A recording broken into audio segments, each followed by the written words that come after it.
அடுத்ததாக வாழ்த்துறை வழங்கும் நேரம். முதலாவதாக வாழ்த்துறை வழங்க பிரபல எழுத்தாளர், திரைக்கதை ஆசிரியர், 20க்கும் மேற்பட்ட புத்தகங்களை எழுதியவர், மனிதன், சென்னையில் ஒரு நாள், தலைவி போன்ற பல படங்களின் திரைக்கதை எழுத்தாளர் திரு அஜயன் பாலா அவர்களை அன்போடு அழைக்கிறேன். ஒன்று விட்டீங்க இயக்குனர், உங்கள் படம் இயக்கிட்டு இருக்கேன். விளம்பரம் படம் பேர் மயிலாஞ்சி, அடுத்த மாதம் ரிலீஸ் ஆகுது. ப்ரொமோஷன் நிகழ்ச்சி முக்கியம். ஏன்னா இன்றைக்கி எல்லாமே எல்லாத்துக்கும் விளம்பரம் அதிகமாக தேவைப்படுற சூழல் இளையராஜா இசை. அதனால் கிடைக்கிற சந்தர்ப்பத்திலலாம் நாங்கள் சொல்லிகிட்டு இருப்போம். ரொம்ப மகிழ்ச்சியான தருணம். உங்கள் எல்லாரையும் இந்த மாலை வேளையில் இந்த இடத்துல சந்திக்கிறது ஒரு அபூர்வமான ஒரு தருணம்னு நினைக்கிறேன். என்னென்னா, சென்னையில் ஒரு இலக்கிய விழா புத்தகம்னா நாங்கள் ரெகுலராக டிஸ்கவரி புக் பேலஸ், அப்படின்னா கவிக்க மன்றம் அப்படின்னு ரெகுலராக எங்களுக்குன்னு பல கோடுகைகள் இருக்குது, பல இடங்கள் இருக்குது. அப்படி இல்லைனாலும் ஏதாவது சின்ன போய் கொஞ்சம் காஸ்ட்லியாக இருந்தால் ஏதாவது ஹோட்டல் விடுதிகளில், உணவு விடுதிகளில் எங்கேருந்து வெளிநாட்டிலேருந்து வர எழுத்தாளர்கள் அப்படியே எங்களை கூப்பிட்டு நடத்துவாங்க. கொஞ்சம் வசதியான பணக்கார எழுத்தாளர்கள். இந்த மாதிரி ஒரு மவுண்ட் ரோட்டில் இப்படிப்பட்ட ஒரு அரங்கில் இந்த இடத்துல இங்கே நடத்துறதுங்கிறது ஒரு வித்தியாசமான, ஒரு வினோதமான ஒரு நிகழ்ச்சி.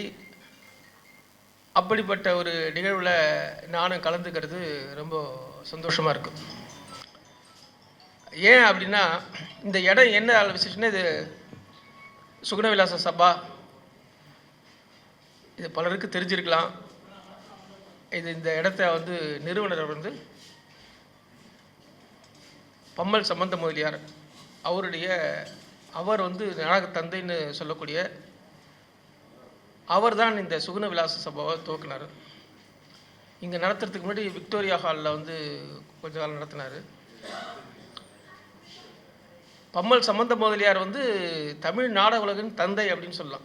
நாடகங்கள் அது வரைக்கும் கூத்து அப்படிங்கிற வடிவத்தில் இருந்த நாடகத்தை ஒரு மேடை நாடகமாக மாற்றுனதில் அவருக்கு ஒரு மிகப்பெரிய பங்களிப்பு இருக்குது. அந்த ஒரு சக்கரதாஸ் சுவாமிகள், பம்மல் சம்பந்த முதலியார், இவங்க 2 பேர் தான் இந்த நாடக வடிவத்துக்கு கொண்டு வந்தாங்க. சக்கரதாஸ் சுவாமிகள் பெரும்பாலும் நம்மளுடைய பாரம்பரியத்தில் மரபில் இருக்கக்கூடிய கோவலன் கண்ணகி அப்படின்னா புராண நாடகங்கள்லாம் நிறைய கவனம் செலுத்தி உருவாக்கினார். ஆனால் பம்மல் சம்பந்த முதலியார் ரொம்ப வெஸ்டர்னைஸ்டு, நிறைய ஷேக்ஸ்பியர் நாடகங்கள், நிறைய ஆங்கில நாடகங்கள், இதெல்லாம் பண்ணது மட்டும் இல்லாமல் அதை நிறைய அரசியல் தலைவர்கள், சத்தியமூர்த்தி அவர்களை மாதிரி, இல்லை சிபி ராமசாமியர் மாதிரி ஆட்கள்லாம் கொண்டு அவர்களை நடிக்க வச்சு நாடகத்தை மக்கள் இயக்கமாக கொண்டு செஞ்சார். அதன் பிறப்பாடு தான் உங்களுக்கு பாய்ஸ் கம்பெனி மாதிரியான அதனுடைய தொடர்ச்சியாக வந்தது தான் பாய்ஸ் கம்பெனி. அதுக்கப்புறம் இந்த பாய்ஸ் கம்பெனி வழியாக தான் எம்ஜிஆர், சிவாஜி, கலைஞர் போன்றவர்கள்லாம் வர்றாங்க. அப்போது தமிழ்நாட்டு வரலாற்றில்,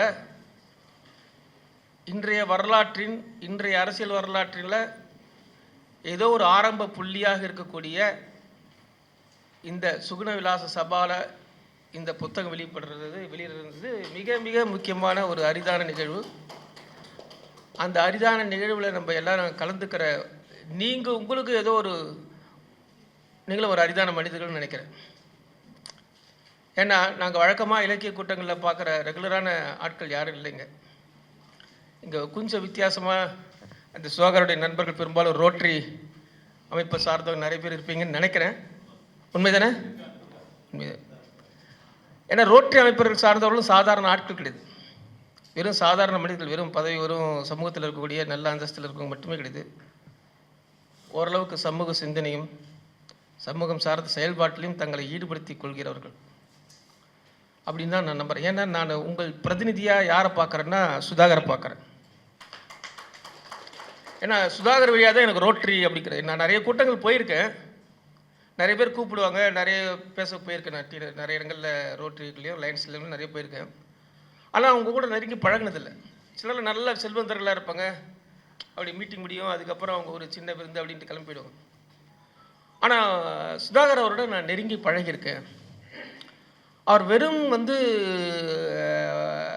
செல்வந்தராகவோ அல்லது ஒரு ஒரு தொழிலதிபராகவோ மட்டுமே இல்லாமல் தன் வாழ்க்கையை முழு நேரம் சேவைக்காக நிறைய செலவிட்டு வருவார். அவரை எனக்கு அப்படி தான் தெரியும். அவர் நல்ல பல பணிகளை செஞ்சவர். அந்த நிறைய இடங்களுக்கு என்னை அழைத்து செஞ்சிட்ருக்காரு. குறிப்பாக அந்த சென்னையில் இருக்கக்கூடிய ராமாவரத்தில் இருக்கக்கூடிய அந்த காது கேளதர் பள்ளிக்கு ஒரு 3-4 நிகழ்ச்சிக்கு என்னை கொண்டு வச்சு தொடர்ந்து ஏதாவது நல்ல விஷயம்னா எங்ககிட்ட வந்து சொல்லுவார். என்னால் எதாவது செய்ய முடியும்னா நான் செய்கிறேன். எங்கே யாருக்கு உதவி அப்படி சொல்லக்கூடிய யாராவது இருக்குங்களா? அது ரொம்ப அரிதான விஷயமாச்சே. அவரும் வந்து ஒரு சாதாரண கிராம பின்புலத்திலிருந்து வந்து சென்னையில் வந்து ஒரு தொழிலதிபராக வந்து போராடி தன்னை வந்து நிலைநிறுத்தி இருக்கிட்டவர். அப்படிப்பட்டவர் வந்து இந்த மாதிரியான ஒரு நல்ல இதயத்தோட மக்களோட ஏதாவது ஒன்று செய்யணும், எப்பவும் எது செய்யணுன்ற எண்ணத்தோட செயல்படக்கூடிய ஒரு விஷயம் வந்தது. அதுதான் என்னையும் தமிழ் மகனையும் அவரோட நெருக்கமாக பழக வச்சுது. அவர் வந்து அந்த மாதிரி ஒரு எண்ணம் கொண்ட ஒரு அப்படின்றதால ரோட்டரி மனிதர்கள் எல்லாரையும் நான் அப்படி தான் பார்க்குறேன். அவருடைய அவருடைய பார்வையிலிருந்து பார்க்கும்போது எல்லாருமே வந்து ஒரு சிறந்த மனிதர்கள். நீங்களும் வந்து ஒரு ஒரு சிறந்த சேவை மனப்பான்மை உள்ளவர்கள் தான். அப்படிப்பட்டவங்க இந்த இடத்துக்கு வந்திருக்கிறது ஒரு முக்கியமான நிகழ்வு நினைக்கிறேன். அவங்களை தாண்டி இந்த மேடையில் எங்கூட பயணிக்கிற இந்த பேச வந்திருக்க அத்தனை எழுத்தாளர்களுமே வந்து தனிப்பட்ட முறையில் எனக்கு நெருக்கு. எல்லாருமே அவர் சொன்ன மாதிரி 30 வருஷம் அதிகமாக 40 வருஷம் சொல்லிட்டீங்க. 30 வருஷம் 30 வயசு அதிகமாக கிட்டாதீங்க. உங்களோட நான் ஒரு 8 வயசாவது வயசு கம்மியாமா. அதனால் வந்து எல்லாம் தப்பாக நினச்சிக்க போகிறாங்க. அதனால் வந்து ஆனால் எல்லாரோடையும் நான் ஒரு 25 வருட காலம் 20 வருட காலம் நெருங்கி ஓரளவுக்கு ஏதோ ஒரு சந்தர்ப்பத்தில் ஏதோ ஒரு தருணத்தில்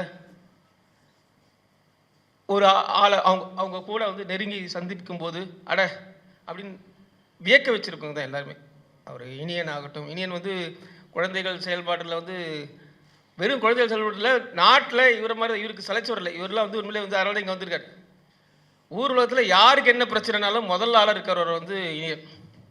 நாட்டில் வெள்ளம் அங்கன்னா முதல் ஆள் எல்லாரும் என்ன பார்ப்பாங்கன்னா இனியன் அடுத்து எங்கே இருக்காரு ஸ்பாட்டில் பார்த்தீங்கன்னா பிரதமர் போகிறாரோ அல்லது MK ஸ்டாலின் போகிறாரோ இல்லையோ முதல் ஆளாக இனியன் போயிட்டு வருங்க. அது வெறும் போகிறது மட்டும் இல்லாமல் அங்கேருந்து எல்லாருக்கும் தகவல் கொடுப்பாரு. அவருக்கு ஒரு டீம் அவரை சுற்றி ஒரு 10 பேர் இருப்பாங்க. அவங்க எல்லாருமே வந்து ஆஜராகிடுவாங்க. அதுக்கப்புறம் வந்து அந்த நெட்வொர்க்கு செயல்படும். இங்கேருந்து கலெக்ட் பண்ணுறது சேவை செய்கிறதுன்னு. பாவம் ஒரு கொஞ்ச நாள் வேலை இல்லை, மழை வெள்ளம்லாம் கொஞ்சம் கம்மியாக இருக்குது. அதனால் கேரளா வெள்ளத்தப்பெல்லாம் ரொம்ப துரிதமாக செயல்பட்டார். அவரால் பலனடைந்தவங்க நிறைய பேர். அவர் வந்து வெறும் குழந்தைகள் செயல்பாட்டு அது தொடர்ந்து அது மட்டும் இல்லாமல் பள்ளிகளுக்கு குழந்தைகளுக்கு சென்று நிறைய செயல்பட்டுருக்காரு. அப்புறம் நண்பன் அமிர்தம் சூர்யா. நான் இங்கே வந்து பேரை இன்விடேஷனை பார்த்தா கடற்கரை அமிர்தம் சூர்யா இருந்துச்சு. 2 பேருமே பயங்கர பேச்சாளர்கள். வந்து போட்டி வந்து இது வந்து எனக்கு தெரிஞ்சு தமிழ் மகன் வந்து ரொம்ப வித்தியாசமான ஆள். அவர் கூட்டத்தில் ரொம்ப சாதாரண நடத்துவார். அவர் கூட்டம்லாம் ராமநாராயண படம், வி சேகர் படம் தான். ஆனால் வந்து சுகார் படத்துக்கு வந்து அவர் வந்து கூலி கண்டென்ட்ல யார் ஒரு டைரக்டர்? ஆமாம், latest Lokesh Kanagaraj multi star. Rajini அப்புறம் வந்து அமீர் கான் அப்படின்ற மாதிரி பெரிய பெரிய ஸ்டார்கள்லாம் போட்டு கொண்டு வந்துடுறாரு. நான் அதை பார்த்தேன். சரி, நல்ல அருமையான பேச்சாளர்கள் 2 பேருமே. நானும் கடந்த தமிழ்மகன் கூட்டத்தில் தான் பார்த்தேன். கடற்கரை ரொம்ப பிரமாதமாக பேசினேன். ரொம்ப சிரிச்சுக்கிட்டே இருக்கலாம் அவர் பேசினா. வந்து அந்தளவுக்கு ரொம்ப நகைச்சுவை ததும்ப பேசக்கூடியவர். அமிர்தம் சூர்யா நெருப்புன்னா அவர் வந்து குளிர்மழை. நீரும் நெருப்பையும் கூப்பிட்டாரு அப்படின்னு பார்த்தேன். நண்பர் விஷ்ணுபுரம் சரவணனும் வந்து ஒரு இப்போ யுவ புரஸ்கார் விருது வாங்கினாரு. யுவ புரஸ்காரில் பால சாகித்ய அகாடமி விருது வாங்கியிருக்காரு. தொடர்ந்து வந்து நான் அவரை வந்து ஒரு 15 வருடங்களாக பார்க்குறேன். அவர் நிறைய சிறார் கதைகள் நிறைய எழுதிக்கிட்டு இலக்கிய பணிகளை செஞ்சுட்டு இருந்தவர். அவருக்கு தொடர்ந்து பணிகள் நம்ம செஞ்சுக்கிட்டே இருந்தாலே போதும். வெளிச்சம் வந்து நம்ம மேலே அதுவாக வந்து இயற்கை வந்து நம்ம மேலே கொண்டு வரும் அப்படின்றதுக்கு இவருடைய பணிகளுக்கு இன்னைக்கு கிடைச்ச அங்கீகாரமும் ஒரு மிகப்பெரிய உதாரணமாக இருக்குது. அதனால் தொடர்ந்து இந்த மாதிரி பணிகளை செய்கிறவங்களுக்கு ஒரு ஊக்குவிக்கும் விதமாக அந்த விருதுகள் வழங்கப்பட்டிருக்கு. எனக்கு ஜீரா யாருன்னு எனக்கு அவ்வளோ அறிமுகம் இல்லை, இப்போ தான் பார்க்குறேன். தமிழ் மகன் நானும் வந்து அதெல்லாம் சொல்லாமல் இந்த புத்தகத்தை பற்றி பேசுகிறவங்க அவங்க பேசுவாங்க. ஏன்னா வந்து கதைகள் நிறைய படிச்சுட்டு வந்துருப்பாரு. அமிர்தம் சூர்யா வந்தோடனே பார்த்தேன், கதையெல்லாம் படித்து நோட் பண்ணிகிட்டே இருந்தார். அதனால் கதைகள் பற்றி பேசுறது எனக்கு வந்து மனிதர்கள் வந்து, ஏன்னா தமிழ் மகன் வந்து, ஏன்னா இதுதான் சந்தர்ப்பம். ஒரு 20-25 வருட கால நண்பர்கள். நான் முதல்ல பார்க்கும்போதே, நான் சாதாரண ஆளாக ஒரு மாணவனாக சென்னைக்கு வரும்போதே அவர் வந்து ஒரு பத்திரிகையோட ஆசிரியராக இருந்த பார்த்தவர். மின்மினி, அப்புறம் வந்து பல பத்திரிகைகள் ஆசிரியர். தமிழ் மகன்ட்டு எல்லாரும் சொல்லுவாங்க. நான் கூட தமிழ் மகன் வரப்போறான்னு சொன்னேன். அவர் வந்து பெரிய பந்தாவா, அவர் ஒரு சாதாரண சைக்கிளில் ரொம்ப எளிமையாக ஒரு 93-94 பார்த்தேன். எனக்கு பயங்கர அதிர்ச்சி ஆயிடுச்சு. இன்னும் இவரது தான் இவ்வளோ பில்டப் கொடுத்தாங்களான்னு சொல்லிட்டு. சரி, அப்புறம் பார்த்தா அதுக்கப்புறம் வந்து சுலபத்தில் நண்பராயிட்டாங்க. நாங்கள் நண்பராயிட்டு அதுக்கப்புறம் என்ன அறிவுறுத்திட்டு அவர் எல்லாருக்கிட்டையும் அவர் வந்து நான் மற்றவங்க கொடுத்த பில்டப்புக்கு அவருக்கு சம்மந்தமே இல்லை. ரொம்ப எளிமையான மனிதராக இருந்தார். அதன் பிறகு நாங்கள் வந்து அடிக்கடி சந்திப்போம். பத்திரிகை துறையிலேருந்து அப்புறம் நான் திரைப்படத்துறைக்கு வந்து வாய்ப்பு தேடிட்டு இருக்க காலத்தில் சினிமாவில் வந்து மிக மிக ஒரு அரிதான விஷயம் வந்து, இன்றைக்கும் அது அரிதான விஷயம் தான். எனக்கு நிறைய கதவுகள் இருக்குது. ஒரு உதவி இயக்குனராக வந்து சாதாரண விஷயம் கிடையாது. ஏன்னா அப்போல்லாம் வந்து ஆட்களை பார்க்குறதே கஷ்டம். இப்போ ஈஸியாக செஞ்சிச்சில்ல, ஆனால் வாய்ப்புகள் கிடைச்சாலும் உடனே தக்க வைக்கிறது கஷ்டம்.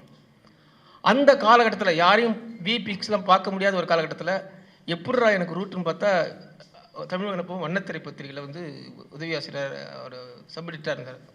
எனக்கு வேறு பழப்பே இல்லை. டெய்லி அவரை போய் பார்த்துறது தான். ஆஃபீஸில் போய் பார்ப்பேன்.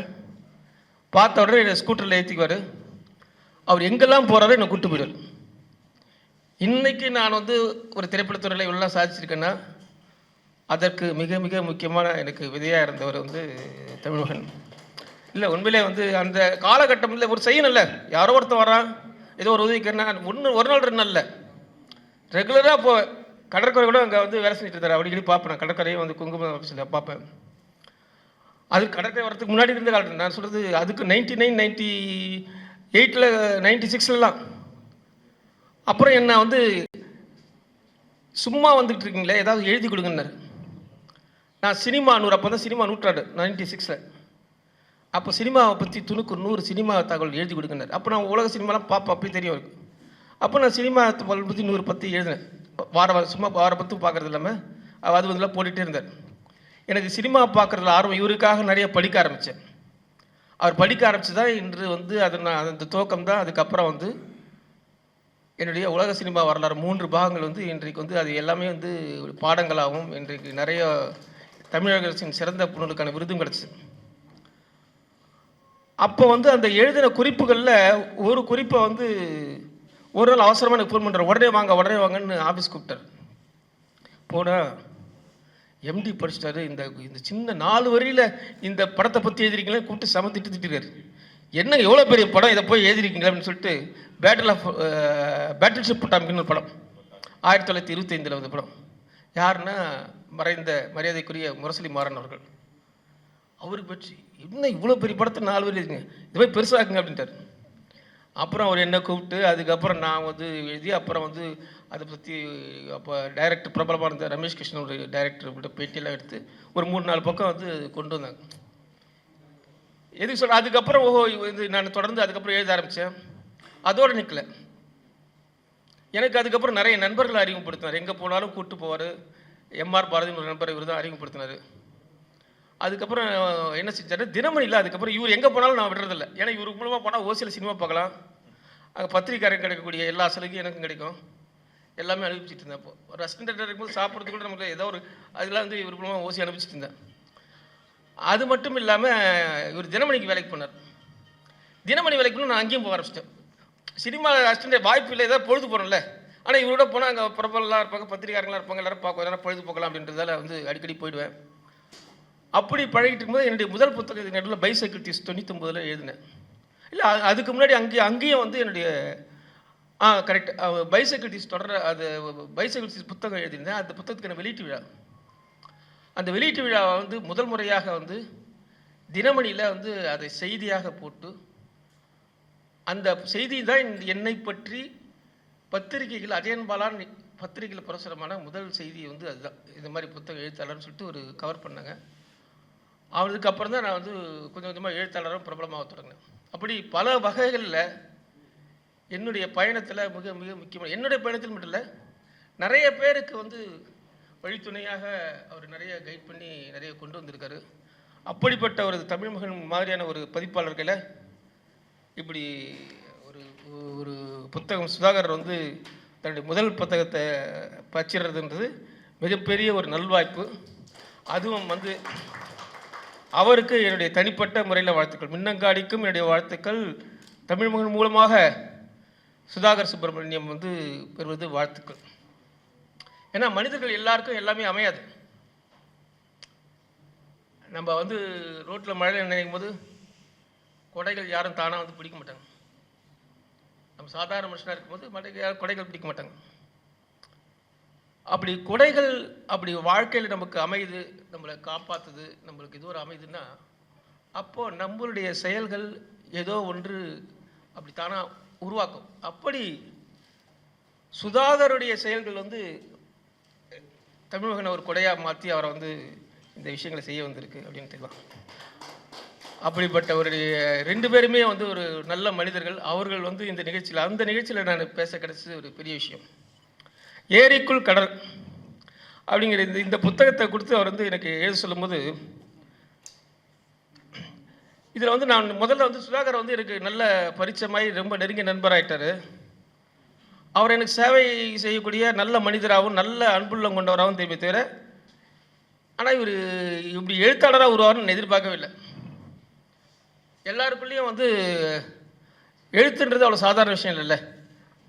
நம்மளே எவ்வளோ கஷ்டப்போராட்டி வந்து ஒரு இடத்துக்கு வந்தோம், அது எப்படி எல்லாரும் வந்து எழுதிட முடியும்? அதுவும் இவர் பார்த்தா அவர் பிஸ்னஸ் பண்ணுறாரு, ரோட்டில் இருக்கார், எல்லாம் பண்ணுறாரு, இவரெல்லாம் எழுத்தாளர் ஆகிட முடியுமா அப்படிலாம் ஒரு சின்ன ஒரு இதுதான் இருந்துச்சு. என்ன இவர் எழுதுன்னு ஆசைப்பட்றாருன்ட்டு. அப்புறம் முதல்ல என்கிட்ட ஒரு தயங்கி தான், அவர் எதுவுமே வெளிப்படுத்திக்க மாட்டார். ரொம்ப தயங்கி தான் கிட்டத்தட்ட வந்து நான் ஒரு நாவல் எழுதிட்டுருக்கேன்னு முதல்ல என்கிட்ட சொன்னார். எதுக்கு இவர் பாவம் நல்ல வேலையில் இருக்குது, இவர் எழுதணும்னு சொல்லிட்டு சரி கொடுங்கன்னு. அவர் படித்தா பரவாயில்ல, வித்தியாசமாக இருந்தது, நல்ல ஒரு அமைப்பாக இருந்தது. சரி நாவல் எழுதலாம், எல்லாருக்கும் ஒரு கதை இருக்குது. நீங்கள் கூட நினச்சா நாவல் எழுதலாம். உங்களுக்கு ஒரு வாழ்க்கையில் வந்து எல்லாருக்கும் சம்பவங்கள் இருக்குது, நினைவுகள் இருக்குது. எல்லாருக்குள்ளேயும் ஒரு எழுத்தாளன் இருக்கிறான். எல்லாருக்குள்ளேயும் ஒரு எண்ணம் இருக்கும், எப்போதாவது நம்ம வாழ்க்கையை ஒரு தடவை எழுதி பார்க்கணும். கடந்த காலம் எல்லாருக்குள்ளேயும் அந்த எழுத்தாளன்ற வெளியப்படாத எழுத்தாளன், மூடப்பட்ட ஒரு எழுத்தாளன் எல்லாருக்குள்ளேயும் இறங்கிட்டு இருக்கான்னு அது எனக்கு நல்லா தெரியும். அப்படி வந்து நமக்குள்ளே இருக்கக்கூடிய கதைகளை, நம்ம கடந்த காலத்தை, நம்ம வாழ்க்கையின் வெற்றியை, நம்ம வாழ்க்கையின் தோல்விகளை, நம்ம வாழ்க்கையின் அழுகையை, நம்ம வாழ்க்கையின் வேதனைகளை எழுதி அதை பார்க்கணும் அப்படிங்கிற எண்ணம் வந்து எல்லாருக்குள்ளேயும் இருக்கும். அப்படி இவருக்கும் ஏதோ ஒரு எண்ணம் இருக்குது, ஏதோ ஒரு கதையை எழுதியிருப்பாருன்னு சொல்லிட்டு நானும் நினச்சிட்டேன். ஆனால் அடுத்ததாக வந்து பார்த்திங்கன்னா வந்து இவர் இந்த புத்தகத்தை கொடுக்கும்போது பார்த்தா சிறுகதைன்னாரு. சரி நாவல் தான் எழுதுறாரு, சிறுகதைகள்லாம் கொடுத்துறாரு, இப்படி ஒரு சிறுகதை எப்படி வரும்? ஏன்னா சிறுகதை வந்து எல்லாருக்கும் வராது. அதுவும் அவருக்கு வந்து சிறுகதை எழுதுறோம்னா அவன் தன்னுடைய 22, 20 30 வயசுக்குள்ளே ஒருத்தர் எழுதுனா தான் அது சிறுகதையாக இருக்கும். ஏன்னா அது படைப்பின் வேகம். சிறுகதை எழுதுவது பார்த்திங்கன்னா அது வந்து சிந்திக்கக்கூடிய, இந்த சமூகம் கூடிய புதிய மாறுதல். இந்த உலகம் ஏற்கனவே இயங்கிக்கிட்டு இருக்க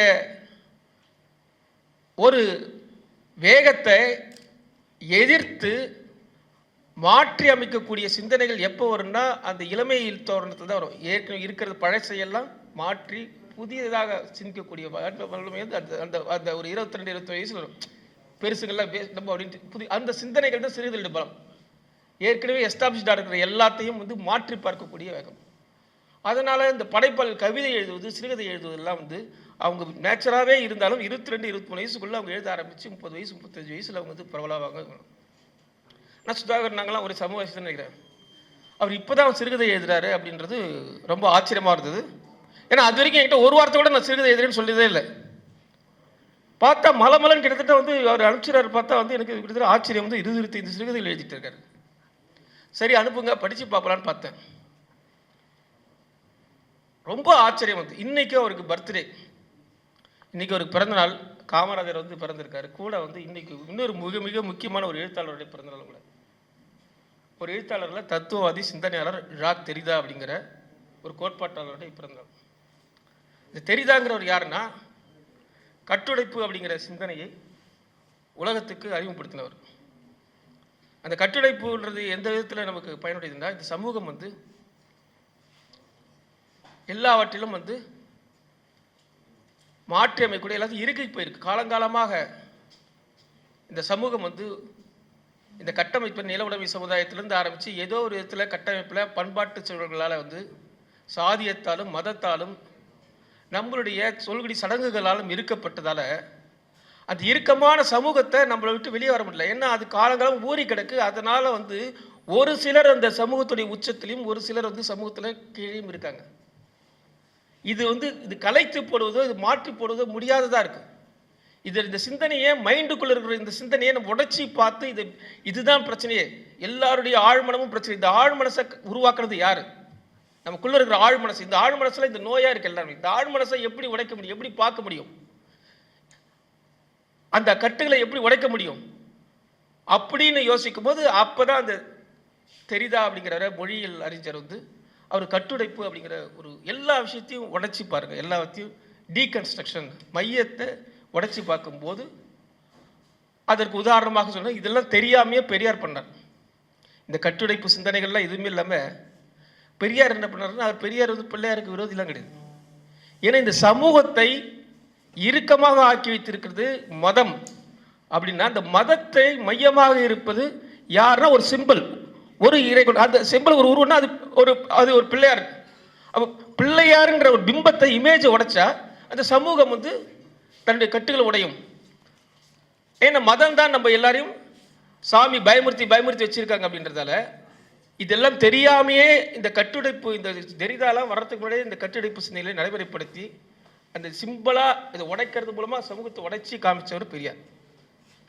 அப்படிப்பட்ட இந்த கட்டுடைப்புன்ற சிந்தனையை உலகம் முழுக்க கொண்டு வந்த கண்டுபிடிச்ச மொழியியல் அறிஞர் தெரிதா வந்து பிறந்த நாளில் நம்ம சுதாகரும் பிறந்திருக்காரு அப்படிங்கிறது ஒரு விஷயம்.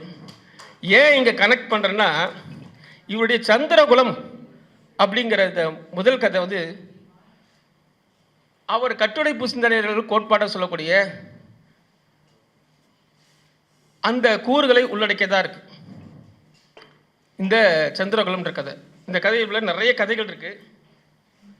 இந்த சந்திரகுலம்ன்ற கதை வந்து பார்த்தீங்கன்னா ஒரு ஒரு மிக வித்தியாசமான கதை. நான் கூட முதல்ல கதையை படிக்கும்போது சயின்ஸ் ஃபிக்ஷன் ஒரு அறிவியல் மாநாடு நடக்குது. அவசரமாக ஒரு அறிஞர்களும் கூப்பிடுறாங்க. அங்கே ஒரு அறிஞர் இதை சமர்ப்பிக்கிறாரு. அதை வந்து சமர்ப்பிக்கிறது எல்லாம் பரபரப்பாக கூடுறாங்க. அவர் என்ன சொல்ல போகிறான்னு காப்பாறாங்க. அப்படின்னும் போது நான் நினச்சேன், தமிழ்மகன் சொன்ன மாதிரி தமிழ்மகன் இவர் ஒரு அடிக்கடி நிறைய அறிவியல் கதைகள் எழுதுவார். நாங்களே என்னுடைய பதிப்பத்தின் மூலமாக தமிழ்மகனுடைய அமரர் சுஜாதான் ஒரு அறிவியல் கதைகளில் தொகுத்துருக்கோம். ஓகே, தமிழ்மகன் நண்பர்ன்றதால இவரும் அது மாதிரி கதை எழுதி பார்த்துருக்காருன்னு நினச்சேன். ஆனால் அடுத்த வரி படிக்கும் போது பயங்கர ஷாக். என்ன அந்த அறிஞர் வந்து தன்னுடைய சபையில் வந்து அவருடைய இதை அறிவிக்கிறார். என்னென்னா, இந்த ஊரில் ஒரு குளம் இருக்குது. அந்த குளத்தில் இருக்க தண்ணியை குடித்தாங்க எல்லாம். நம்ம ஊரில் ஒரு குளம் இருக்குது. அந்த குளத்தில் இருக்க தண்ணியை குடித்தா எல்லோரும் இளமையாகிடுவாங்க அப்படின்ற ஒரு சயின்ஸ் ரீதியாக கண்டுபிடிச்சி அதை சொல்கிறார். கதை அங்கேருந்து டக்குன்னு ஒரு மேஜிக்கலாக மாறுது. புராண கதைகள் மேஜிக்கல் லெசன் ஒன்றும் இல்லை. நம்ம ஊரில் தாத்தா பாட்டிக்கெலாம் சொல்லுவாங்கள்ல, விக்ரமாதித்யன் கதை, அந்த மாதிரி கதை தான். அந்த மாதிரியான ஒரு கதையை சொல்லும்போது பயங்கர டக்குன்னு ஒரு ஈர்ப்பு வருது. என்னடா இது இப்படி சொல்கிறாருன்னு பார்த்தா, அப்புறம் அந்த கதையை வந்து அப்படியே கொண்டு போகிறார். அந்த தண்ணி அடுக்கடுக்காக வந்து என்ன, அந்த தண்ணி பிரபலமான உடனே பல நாடுகள் பல விஷயங்கள்லாம் எல்லாமே அந்த தண்ணி வேணுன்றாங்க. அண்டை நாட்டில் தண்ணி கொடுக்காதவங்க கூட நம்மலாம் ஒன்று தான், ஒரே குலன்றான் அப்படின்னு அங்கே அரசியலை வந்து மறைமுகமாக அப்படியே சொல்கிறாரு. வந்து இப்படி பல அரசியல்களை இந்த தண்ணியை வச்சு இன்றைக்கு வாட்டர்ன்றது மிகப்பெரிய விஷயம், உலகம் முழுக்க இருக்கக்கூடிய மிகப்பெரிய விஷயம். இன்றைக்கி சமூகத்தை எதிர்கால சமூகமே வரலாறு 3ஆம் உலக போரே தண்ணியால் தான் ஒரு நடக்கும் அப்படிங்கிறது சொல்லிக்கிட்டு வர்றாங்க. அது மட்டும் இல்லாமல் வருங்காலத்தில் வாட்டருங்கிற தண்ணிங்கிறது மிகப்பெரிய, இன்னைக்கு கூட ஒரு பெரிய திரைப்படங்கள்லாம் வந்து அதை மையமாக வச்சு தான் நிறைய படங்கள்லாம் வந்துட்டுருக்கு. Waterworld, Mad Max world 3ன்னு ஒரு படம் வருங்களோ, அதுதான் தண்ணி கிடைக்கிறதுக்கே மக்கள் கஷ்டப்படுவாங்க அப்படின்றது தான். அப்படிங்கிற தண்ணியை வந்து குறியீடாக வச்சு இவர் வந்து கட்டமைக்கிறது. ஏன்னா அங்கே வந்து அந்த செய்தி போய் பிரதமர் என்ன செய்கிறாரு, இது ஏன் அறிவிச்சிங்க, ஆனால் எனக்கு மட்டும் அதை கொடுங்க, நான் மட்டும் குடிச்சிக்கிறேன் அப்படின்னு. இப்படி இந்த கதையை வந்து சுற்றி பார்த்தீங்கன்னா நம்மை சுற்றி இருக்கக்கூடிய, நம்மை கட்டமைக்கக்கூடிய, நம்மை சுற்றி நடக்கக்கூடிய ஒரு ஒரு போலியான அல்லது வந்து ஒரு அரசியல், ஒரு பன்னாட்டு வர்த்தகத்தன்மை நமக்குள்ள எப்படி எப்படி சந்தைவாளாக மாறுறோம், நம்ம மறைமுகமாக எப்படி நம்ம எல்லாரும் அதனுடைய அந்த பன்னாட்டு சந்தைக்கு அதில் இருக்கக்கூடிய உறவுகளை அவங்களுக்கு வியாபாரம் செய்யக்கூடிய வியாபாரத்தோட உற்பத்தி பொருளாகிறோம் அப்படிங்கிற மறைமுகமான விஷயத்தை இதில் வந்து அழகாக சொல்லிட்டு இருக்காரு. அது மாதிரி பார்க்கலாம் இந்த கதை. அது நேரடியாக சொல்ல, அது மறைமுகமாக சொல்கிறார். இப்படி இதுதான் சொல்கிறாரா அப்படின்னு பார்த்தீங்கன்னா, இதில் பல்வேறு இதை மாதிரி உடச்சிக்கிட்டு இந்த கதையை, இந்த தண்ணியை மட்டும் வச்சு பல்வேறு கோணங்களில் அலசக்கூடிய ஒரு கதையாக இந்த கதை இருக்குது. அப்படிப்பட்ட ஒரு பண்பு. ஆனால் இந்த கதையை அவர் சொல்லும்போது அவர் வந்து வழக்கமாக இந்த பின்னணித்து கதை எழுதுகிற, இப்போ என்ன மாதிரிலாம் கூட நாங்களாம் வந்து மொழியை வந்து ரொம்ப இருக்க எழுதும், அந்த மாதிரிலாம் எழுத ரொம்ப சாதாரண குழந்தைகளுக்கு சொல்கிற மாதிரியான ஒரு கதையாக இந்த கதையை கொண்டு போகிறார். அப்போ மல்டிபிள் வாசிப்பு, பன்முகத்தன்மையை வாசிப்பில் இந்த கதையை நீங்கள் பல தடவை படிக்கலாம். அது ஒவ்வொரு வரியிலையும் இடுக்கில் நீங்கள் பல்வேறு அர்த்தங்களை நீங்கள் கொண்டுக்கலாம். அப்படி இன்றைக்கு சொல்லக்கூடிய அந்த மாதிரி தன்மையுள்ள இந்த கதையை அவர் எழுதி இருக்கிறதால ஏதோ ஒரு விதத்தில் எனக்கு வந்து அவர் இன்றைக்கி ஒரு தெரிதாவுடைய பர்த்டேக்கும் இன்றைக்கி அவருக்கும் வந்து இது ஒரு தொடர்பு தான் நினைக்கிறேன். கட்டுடைப்பு தன்மைக்குள்ள ஒரு கதையை எழுதியிருக்கேன். இது தெரிந்த எழுதினாரா அல்லது படித்த பாதிப்புகள்? ஏன்னா நான் நிறைய இந்த மாதிரி கதைகள்லாம் எழுதிருக்கேன், டேஸ்வர கதைகளை இது மாதிரி போயிருக்கேன். பல பேருடைய கதைகளை படித்த பாதிப்புகளோடு எழுதிக்கலாம். ஆனால் எதாக இருந்தாலும் ஒரு எழுத்தாளன் வந்து மொழியை வந்து அதுதான் செய்யும். சொற்கள் வந்து தானாக சேர்ந்துக்காது. அவனுடைய சிந்தனை அதுக்கு பின்னாடி ஏதோ ஒரு விதத்தில் அவனுடைய ஆழ் மனசில் ஏதோ ஒரு தேடல் இருக்குது. அவர் வெளி உலகத்தில் பட்டை போட்டு என்னதான் இருந்தாலும், அவர் வந்து சரியான ஒரு பக்திமானாவும் பெரிய தட்டுதலும், அவருடைய ஆழ் மனசில் இருக்கக்கூடிய விஷயங்கள் வந்து வேறு வேறாக தான் இருக்குது. மனுஷன் அப்படியே கலவையாக தான் இருப்பான். நம்மளோட உருவாக்கம், நம்ம உருவாக்குற என்னுடைய பேர் ஒரிஜினல் பேர் பாலாஜி தான். அந்த பாலாஜின்ற பேர் விட்டு மாற முடியல. அதனால தான் பாலாஜின்ற 2 பிஏஎல் அடிச்சுட்டு வந்து ஏஜேயை முன்னாடி போட்டு அஜயன் பலன் மாற்றிட்டேன். உங்கள் பேர் வேறு, தமிழ் மகன் மாற்றிட்டீங்க. நம்ம தவிர்க்க முடியாது. நம்ம இந்த நீங்கள் அரசியல் தலைவரும் பார்த்துங்க, எல்லார் பேரும் கடவுள் பேர் தான். தமிழ்நாட்டில் புரட்சியாக சொல்லக்கூடிய எல்லார் பேரும் இது வந்து தவிர்க்க முடியாத இதிலிருந்து வர நம்மளுடைய மன அமைப்பு தானே. நம்ம தான் அந்த மன அமைப்பிலிருந்து நம்ம விலகுவதும், சிந்தையிலிருந்து விலகுவதும் ஒருவரும் தான் வந்து நம்மளோட தீர்மானிச்சுக்குது. அந்த வகையில் வந்து ஒரு எழுதியிருக்கிற கதைகளில் பல மாந்தர்கள் வந்து பார்த்திங்கன்னா சமூகத்தால் புறக்கணிக்கப்பட்ட, ஒடுக்கப்பட்ட, கதைகளாக மாற்றப்பட ஹீரோக்களாக கருதப்பட முடியாத பலர்கள்லாம் இந்த கதைகளை கொண்டு வராரு அப்படிங்கிறது மிக முக்கியமான விஷயம். இவர் இப்படி எழுதுறாரா, எனக்கு ரொம்ப ஆச்சரியம், அது அதிர்ச்சியாக இருந்துச்சு. ஏன்னா எப்பவும் ரொம்ப மென்மையாகவும், ரொம்ப சாஃப்டாகவும், ரொம்ப பாசிட்டிவாகவும், ரொம்ப இணக்கமாகவும் பேசக்கூடிய சுதாகர் அவர்களுடைய சிந்தனைகள், கதைகள் வந்து பார்த்திங்கன்னா அவருடைய கதாபாத்திரங்கள் மிக மிக சமூகத்தால் புறக்கணிக்கப்பட்ட, புறந்தள்ளப்பட்ட, விளிம்பு நிலையில் இருக்கக்கூடிய மனிதர்களை பற்றின பார்வையாகவும், அவை எப்படி கதைகளாகுதுன்னு தான் மிக முக்கிய விஷயம்.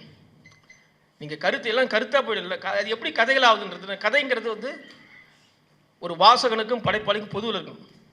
அப்போ எப்படி அது பொதுவில் இருக்கும் அப்படின்னா, அது தன்னுக்குள்ள ஒரு, என்னுடைய கருத்தாலும் தனக்குள்ள அது சிந்தனையில் அந்த கதாபாத்திரங்கள் தன்னுள்ள வந்து அது ஒரு படைப்பு தன்மையோடு இருக்கணும். நான் வந்து அது மாதிரி ஏறி உட்காரக்கூடாது. இப்போ நான் உள்ள அது மாதிரி ஏறி உட்காரக்கூடாதுன்னா அவங்களுக்கு சினிமா மைண்டு சொல்கிறேன். ஒரு கதாபாத்திரம் வந்து நம்ம உருவாக்குற கதாபாத்திரம் நம்ம நினைக்கிறது எல்லாம் பேசிக்கிட்டே இருந்தீங்கன்னா, ஒரு கதாநாயகன் படம், விஜய் படமோ எம்ஜிஆர் படமோ ரஜினிகாந்த் படமோ இருந்தால் அது வந்து சிறந்த படைப்பாக வராது, பொழுதுபோக்கு படைப்பு வராது. அதில் ஏமாற்றுதல் நிறைய இருக்கும். நம்ம சொல்ல வேண்டிய கருத்தெல்லாம் ரொம்ப ஈஸியாக சொல்லிடலாம். மக்களை அவன் யோசனைக்கு விடாமல் அவனை வந்து நம்ம என்னுடைய அதிகாரத்தில் என்னுடைய சிந்தனைகளை திணிச்சிடலாம். ரொம்ப ஈஸியாக உங்களை வந்து நான் வாக்காளராக மாற்றிடுவேன். நான் உங்களுக்கு அதை செய்வேன், இதை செய்வேன்னு சொல்லி தான் நம்ம வந்து ஏதோ ஒரு விதத்தில் நம்ம மாட்டிக்கிட்டே இருக்கோம், அது வெளியேற முடியும். அப்போ அந்த மாதிரி படைப்புகள்லாம் போலித்தனமானவை. அப்போ எந்த படைப்புகள் அசலானவைன்னா, அவை வந்து கதாநாயகன் அந்த பதில வந்து அவன் எதிர்நாயகனாகவே இருப்பான். அவன் சரியில்லாதவனாக இருப்பான். பார்த்தீங்கன்னா பல நல்ல கதைகளில். ஆனால் கடைசியில் அந்த கதைகள் மூலமாக நமக்கு ஒரு விழிப்புணர்வு வரும். அதுதான் அப்படிப்பட்ட கதைகள் தான் வந்து காலத்துக்கு வெஞ்சி நிற்கும், காலத்துக்கு நமக்கு உண்மைக்கு அதன் மூலமாக நம்ம பார்த்து நம்ம அவன் திணிக்க மாட்டான். ஒரு நல்ல படங்கள்லாம் பார்த்து பார்த்தீங்கன்னா அந்த கதாநாயகன் உதாரணத்துக்கு ஒரு ரஜினி முள்ளும் மலரும் எடுத்துங்களேன். அந்த கதையில் கதாநாயகனாவே கிடையாது. அவன் வந்து நல்ல படம். ஏன் இது காலத்துக்கு நல்ல படம்னா அவன் வந்து அவன் குடிப்பான், திட்டுவான், தான் இஷ்டப்பட்டதை நினைப்பான். ஆனால் அதன் வழியாக அவன் இந்த உலகத்துக்கு ஒரு உண்மையை சொல்கிறான். அதனால தான் அந்த சிறந்த படைப்பு. உலகத்துக்கு உண்மையை சொல்லக்கூடிய படைப்புள்ள வந்து கதாநாயகனுக்கு போலித்தன்மையான விஷயம்லாம் இருக்காது. அப்படிப்பட்ட இந்த கதையில் ஒரு சிறந்த கதையாக பார்க்குறேன் இதயம் முரளின்னு ஒரு கதை. இதயம் முரளி கதை என்ன சொல்லுதுன்னா ரொம்ப அட்டகாசமான கதை. இந்த கதை தொகுப்பில் எனக்கு பிடிச்ச கதை வந்து பார்த்தீங்கன்னா கிராஃப்டாக, இது கூட நீங்கள் சந்திரகுல கதை கூட இன்னும் கொஞ்சம் முடிவு வேறு மாதிரி பண்ணியிருக்கலாமோ அப்படின்ற ஒரு செய் நேரத்தில் இன்னும் கொஞ்சம் செதுக்கியிருந்தா இன்னும் ஒரு நல்ல சிறந்த கதையாக வந்திருக்குமோ அப்படின்ற எண்ணம் இருக்குது. ஆனால் இதே முரளி ரொம்ப பர்ஃபெக்ட். ஆண்டன் சக்காவை வந்து சிறுகதைக்கு இலக்கணமாக சொல்லக்கூடிய ஆண்டன் சக்காவ் தான். அவர் சொல்லக்கூடிய அவர் தான் இந்த சிறுகதை, அவரை தாண்டி எதுவுமே இல்லை எனக்கு சொல்லலாம். சிறுகதையில் மிக துல்லியமாக வந்து கிட்டத்தட்ட 500க்கும் மேற்பட்ட சிறுகதைகளை எழுதி சிறுகதைகளுக்கு இன்றைக்கும் வந்து பல சிறந்த கதைகள் படிக்கணும்னா அவருடைய கதைகள் தான் படிக்கலாம். அவர் சொல்லக்கூடிய பல இலக்கணங்கள் கோட்பாடுகள் எல்லாத்துக்கும் மிகச்சரியாக பொருந்தக்கூடிய கதையாக வந்து இதய முரளி இருக்குது. இந்த இதய முரளி கதாநாயகன்னா ஒரு கல்யாண வீட்டுக்கு போகிறான். ஒரு சின்ன சம்பவம் தான். ஒரு கல்யாண வீட்டுக்கு போகிறான், ரொம்ப நாகரிகமாக இருக்கான், அங்கே இருக்கக்கூடிய எல்லார்ட்டையும் நல்லா பேசுகிறான், மொய் எழுதுறவங்கிட்ட வரான். அவர்கிட்ட வந்து ஒரு பெரிய ஒரு தொகையை குறுந்தொகையை இதை கொடுத்து மொய்யை எழுத சொல்கிறான். எழுதிட்டு இருக்கும்போது அவர் கூட நல்லா பேச்சு கொடுக்குறான். அவர் கூட உட்காந்து அவர் ஏதோ ஒரு வேலையாக இருக்கும் போது இங்கே கொடுங்க நான் எழுதுறான்னு சொல்கிறேன். அப்படி ஆரம்பிக்குது கதை. கடைசியில் ஒன்றும் இல்லை, முடியறதில்ல. அந்த பையன் எழுந்து போனால திரும்பி வந்து பார்ப்பான், அவன் ஆள் இருக்க மாட்டான். அது வரைக்கும் பார்த்தா ரொம்ப நாகரிகம், ஒரு ரொம்ப அந்த மொய் எழுதுன்னு கேட்டு வரல, அவன் வந்து ரொம்ப நாகரிகமாக ரொம்ப பொலைட்டாக இருப்பான். இவனை ஒரு ஏதோ தான் காமிக்க போகிறான்னு நினச்சேன். கடைசியில் பார்த்தா பக்கா ஒரு 1ஆம் நம்பர். ஆனால் அது கடைசி அவரை தன்னிலைப்படுத்த அந்த கதையில் வந்து என்னென்னா இதே முரளியோட பார்வையில் கதை நகருது. அதுதான் மிக முக்கிய விஷயம். இந்த கதை வந்து வெளிலிருந்து பார்த்தா சாதனை, இதில் ஆப்போசிட்லும் பார்க்கலாம். இந்த கதை எங்கேருந்து நகருன்னா இதே முரளியோட பார்வையிலிருந்து நகர்றதால் தான் இது சிறந்த கதையாகும். இதே நீங்கள் வந்து பரிகொடுத்தும் பார்வையில் இருந்து அது சாதாரண கதை. ஏன்னா அதுக்கு அந்த கதை வந்து உலகத்தில் எல்லாருக்கும் தெரிஞ்ச கதை. நம்ம எல்லாரும் பழகுபடுத்தும் ஏமாந்துருப்போம். ஆனால் அதனால இவன் அயோக்கியனா அப்படின்னு நம்ம ஒரு சிந்தனை இருக்குல்ல, அயோக்கியில் வாழறதுக்கு, மனிதன் வாழ்வதற்கு ஒவ்வொருத்தருக்கும் வித்தைகள் தெரியும். அம்மா அதை வச்சு செய்யறாமா, நீங்கள் உஷாராக இருக்க வேண்டியது நீங்கள் தான். ஆனால் அவனுக்கும் மனசு இருக்குது, அவனுக்கும் வலி இருக்குது, அவனுக்கும் வேதனை இருக்குது. ஒரு திருடன் வந்து ஏன் திருடுறான்றதுக்கு 1008 காரணங்கள் இருக்குது. ஆனால் அவன் திருடுறான்றதுக்கு ஒரு திருடனால் வந்து அவன் திருடிட்டு ஜெயிலுக்கு போனால் அவன் வாழ்க்கையில் படுற கஷ்டத்தை வந்து அவனுக்கு தெரியாதா? நம்ம போலீஸ்கிட்ட மாட்டுவோம், உதப்படுவோன்னு தெரியாது. ஏன் திரும்ப ஜெயிலுக்கு போகிறான்? ஏன் வாழ்க்கையில் அவங்க ஏன் திரும்ப விதி அவனை திரும்ப ஏன் திருடர் செய்கிறான்? திரும்ப ஏன் அவன் ஒரு இருண்ட வாழ்க்கைக்குள்ளே ஏன் ஒருத்தர் தன்னை திரிச்சுக்கிறான் அப்படின்னா, அவன் அந்த இருண்ட வாழ்க்கையில் அவன் இல்லைன்னா நாம் யாரும் வெளிச்சத்தில் வாழ முடியாது. நம்மக்கிட்ட பணம் பாதுகாப்பாக இருக்காது. அங்கே ஒரு திருடனாக நம்ம பாதுகாப்புறோம். பணத்தின் மதிப்பு இருக்குது, பணத்துக்கு உயிர் இருக்குது. பணத்துக்கு உயிர் அங்கே தான் வருது. அவன் எடுக்க போகிறான்றதால தான் பணம் உயிரை வருது. அப்போ இந்த பணத்தை பாதுகாக்க வேண்டிய தன்மை இருக்குது. இந்த பணத்துக்காக உழைக்க வேண்டியிருக்கு. நம்ம வாழ்க்கை உலகம் மிகப்பெரிய அளவில் இயங்குது. உலக இயக்கத்துக்கு எப்படி விளக்கு கடியில் ஒரு இருட்டு இருக்குதோ அதே மாதிரி இந்த இருட்டில் வந்து வாழக்கூடிய மனிதர்கள் தான் தங்களை இந்த மாதிரி நம்ம இந்த உலகம் பேருலகம் இயங்குவதற்கு தங்களை சிதைத்துக் கொள்ளக்கூடிய தங்கள் வாழ்க்கையில் இருக்கக்கூடிய மனிதர்கள். அவர்களுக்கும் உலகம் இருக்குது, அவர்களுக்கும் உணர்வுகள் இருக்குது. ஒரு படைப்பாளிக்கு இந்த பார்வை கிடையாது. நீங்கள் எப்படி பார்க்கலாம். ஆனால் ஒரு படைப்பாளி வந்து அவனுக்கு நல்லது கெட்டதை தாண்டி அவர்கள் மேலே அக்கறை கொள்றது உண்மையான படைப்பாளி. இந்த சமூகத்துக்கு அவர் நல்லது செய்கிற உலகத்தில் நல்லது செய்கிற பாடப்புத்தகத்தில் இருக்குது. நல்லது கெட்டது இந்த திருடு அதுன்னு. ஆனால் ஒரு படைப்பாளிக்கு அந்த படைப்பாளி அவனுக்கும் ஒரு வாழ்க்கை இருக்குது, அவனுக்கும் ஒரு உலகம் இருக்குது, அவனுக்கும் ஒரு நல்லது மனசு இருக்குது, அவனுக்கும் ஒரு இல்லை. அந்த கோணத்தில் பார்க்குறவங்க படைப்பாளி, சிறந்த படைப்பாளி. அவர்கள் தான் ஜெயகாந்தன் அந்த மாதிரி தான் சிந்திச்சார், புதுமைப்பித்தன் அந்த மாதிரி தான் சிந்திச்சார். உலகின் தலை சிறந்த எழுத்தாளர்கள்லாம் அப்படி தான் சிந்திச்சாங்க. அப்படிப்பட்ட ஒரு சிந்தனை வந்து இந்த கதைகளில் பல இடங்களில் இருக்குது. அப்படிங்கிறதால நான் இன்னும் எதிர்பார்க்கல சுதாகர் வந்து இவ்வளோ அருமையான ஒரு கதை சொல்லியாகும். ஒரு நல்ல வரும் குறுகிய காலத்தில் இவ்வளோ கதைகளை எழுதியிருக்காரு. அதுவும் அவர் வந்து ஒரு நடு வயதில் வந்து எழுதியிருக்காருன்றது ரொம்ப ஆச்சரியமான விஷயம். இந்த ஆச்சரியமான விஷயம் உங்களுக்கு என்ன சொல்லுதுன்னா, உங்களுக்குள்ளேயும் ஒரு கதை சொல்லியிருக்கான்னு சொல்லுது. நீங்களும் எழுதலாம். கதை எழுதுறதுக்கு வயசு இல்லை, நீங்களும் ஒரு கதை எழுதி பார்க்கலாம் அப்படிங்கிற தகவலை சொல்லி எனக்கு இந்த வாய்ப்பு கொடுத்த பதிப்பகத்துக்கும் நண்பர் சுதாகர் அவர்களுக்கும் அவருடைய துணைவியார் அவர்களுக்கும் என்னுடைய நன்றியை தெரிவிச்சுக்கிறேன். என்னுடைய துணைவியார் என்னுடைய கூட வந்தது, அவங்களுக்கும் என் கூட வந்ததுக்கான நன்றியை தெரிவிச்சுக்கிறேன். நன்றி, வணக்கம். மிக்க நன்றி சார். உங்கள் அனைவரோட கரகோஷத்தோடும் மயிலாஞ்சி படம் மிகப்பெரிய வெற்றியடைய வாழ்த்துக்கள் சார்.